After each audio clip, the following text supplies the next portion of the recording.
name's Casey, and in this video I am going to talk to you guys a bit more about my education experience, starting with GCSEs going all the way up to my higher education experience as well. So as a quick introduction, I am from Southampton, right at the bottom of the UK, as you can see there on the map. And when I was younger, my parents moved to Telford in Shropshire, which is where my education started. So from a young age, I basically always wanted to go to university. It was a big dream of mine and I couldn't imagine not going. So in school, the GCSEs I chose were quite on the practical and creative side. So I chose product design, arts, and I also chose to do geography as well.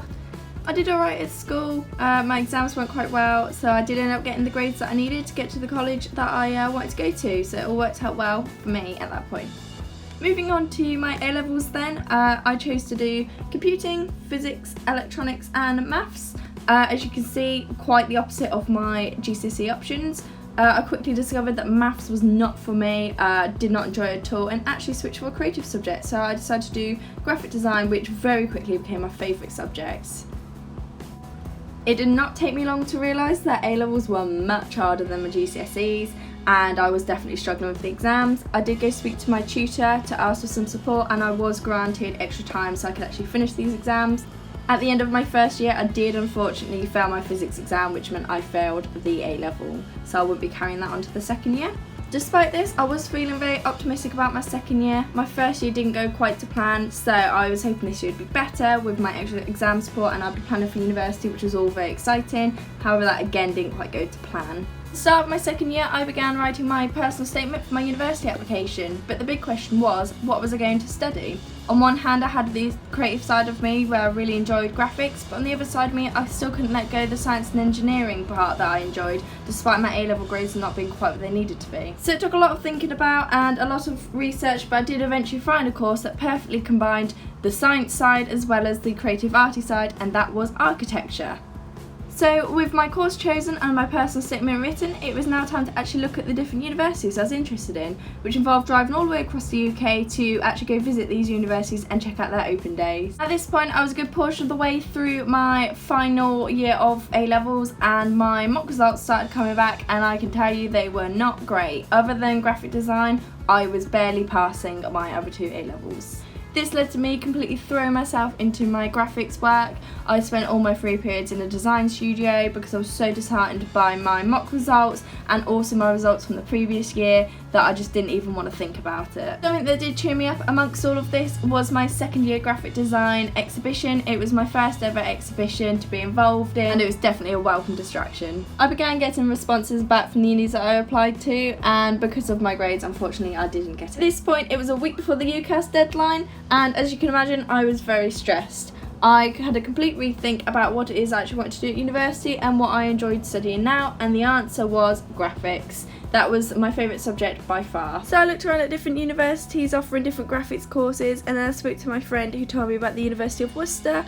I looked on their website, really liked their courses, and decided to book onto an open day. Unfortunately, the open day was actually after the UCAS deadline, so I just had to make the quick decision to apply to the uni just to make sure I met that UCAS deadline. So at least I had that university as an option if I did like it after the open day. So the open day came around pretty quickly. This was all a bit of an impulse decision, and I think had my grades been a bit better, I maybe wouldn't have made such a snap decision like that.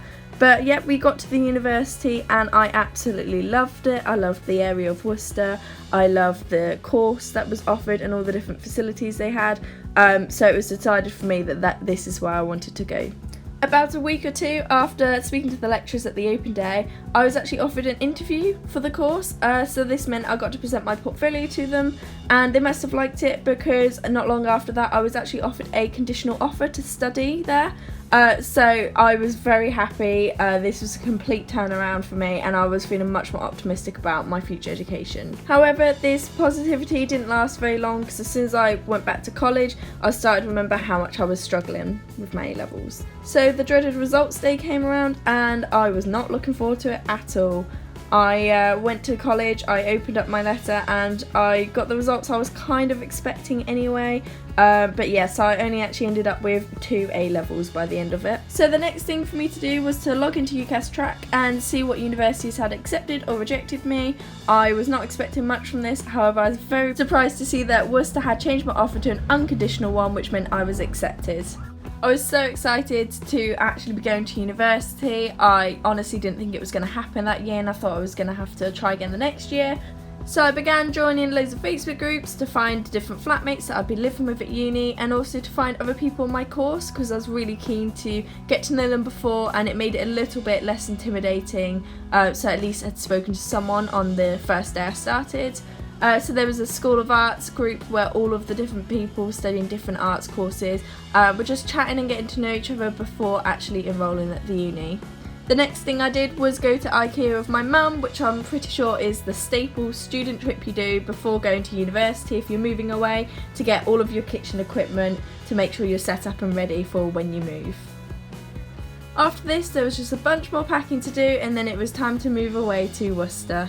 At the end of September, it was finally time to move in, so I went to the university, picked up my flat keys, and also got assigned my student card as well, and this is when it all started feeling very, very real for me.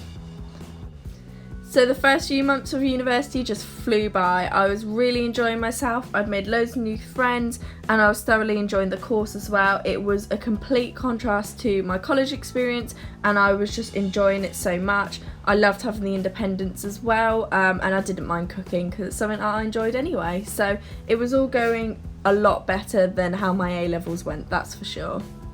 After Christmas, I began my second semester at university, and I decided to join a sports team.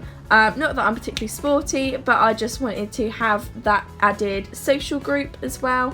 So I joined the tennis team as I enjoyed playing tennis and the people were really friendly. We got up to loads of different events in the evening. Sometimes we'd do bowling, and then we'd also have fancy dress theme nights. So one of my favourite costumes that I made myself was I dressed up as a pineapple because the theme was food, so it was always a great laugh. One of the highlights for tennis every year was this thing called varsity. This is where we'd compete against our rival university, which was Gloucester, and it was basically like a massive sports day, and then you have an overall winner at the end. To round off my first year, we had this event called Colours Ball. It's a bit like a prom that you'd have in school. You'd go with your sports team, and it was just a great evening to celebrate all your sporting achievements, but also any like fundraising achievements you'd got up to as well. And it was just a nice way to end the year. It usually happened after your exams and assignments. Big highlight from my time at university was actually a course trip we went on during my second year. We travelled to Poland for about a week. We got to visit loads of designers and illustrators, see what their studios were like, and also see how design worked in another European country. And there was also the added benefit of some stunning architecture and amazing food that we had in Poland as well. Overall, this is one of my favourite experiences and definitely something that I wouldn't have done had I not have gone to university. In my third and final year at uni, I decided to join the committee for the Tennis Society, which meant I was in charge of hosting different events that we did, and also had a big part to play in our fundraising. I also began working for the university as a student ambassador. I represented the graphic design course, which gave me loads of opportunities, like travelling up to Manchester for a few days for a higher education event to represent the uni. Every year the university puts on an exhibition called the Degree Show. This is an opportunity for all art students to display their work to the public and also to potential clients. It's always a great bit of fun setting up, and also to have your work displayed is such an achievement, and it really rounds off the course nicely. So I finished my course in May, and then a few months later in November I had my graduation. This was such a special day to have my friends and family there supporting me, celebrating all the achievements I'd made over the past 3 years, and then most importantly the actual degree that I achieved by the end of it. If you had told me back in college when I was 17 that I would one day be getting a degree and be really happy with everything that I'd achieved over the 3 years, I don't think I would have been able to believe it. I'm just so proud at how far I've come and how much I've developed since being at university these past few years, and ultimately I wouldn't change a single thing. Since graduating, I actually fell in love with Worcester so much that I wanted to keep living here. I moved into my tiny little city centre flat with my partner who I actually met at university. I also started receiving commissions for my illustration design work. This is something that felt so surreal, that someone actually wanted to give me money for work that I'd created, and it definitely felt quite weird for a little while, and I couldn't quite get used to it. Alongside this commission work, I actually began a full-time job at the University of Worcester. This did feel a bit weird at first. I was kind of upgrading from a student to a member of staff, but I absolutely love my job. I work as a graduate ambassador and get to go out to schools and colleges and tell people about my university experience. So thank you guys for listening to me share my education experience. If you do have any questions, feel free to check out our Instagram, which is University Insiders, or head over to the Access platform and ask me some questions.